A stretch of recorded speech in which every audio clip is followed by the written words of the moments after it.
এই যে আমার সামনে দেখতে পাচ্ছেন এটা হচ্ছে 200 টাকার থালি। এখানে বলতে গেলে রাজকীয় খাবার। মানে কি কি থাকছে আপনাদের দেখিয়ে দিই। 200 টাকার থালিতে সাদা ভাত থাকছে, স্যালাড থাকছে, লেবু থাকছে, 2 রকম ভাজা, ঝুরঝুরে আলু ভাজা, এখানে উচ্ছে ভাজা, আর মানে করলা বললে যেটা, আর এখানে একটা সবজি ডাল আছে, মুসুর ডাল। এটা থাকছে আলু পোস্ত, এই যে আলু পোস্ত।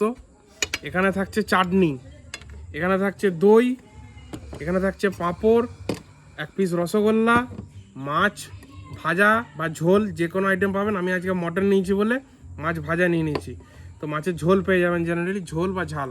এখানে হচ্ছে কাঁচকলার কোপ্তা থাকবে, এর সাথে দুটো সবজি থাকবে, এটা একটা, আলু পোস্ত একটা, আর এই পোর্শন একটা পোলাও থাকবে। আর আমি এখানে নিয়েছি এক্সট্রা করে 350 টাকার মাটন।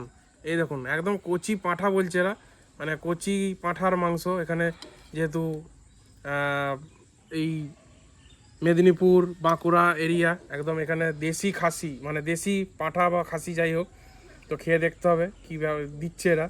এটা হচ্ছে 350 টাকা 5 পিস, এরকম পেয়ে যাবেন, 4-5 পিস।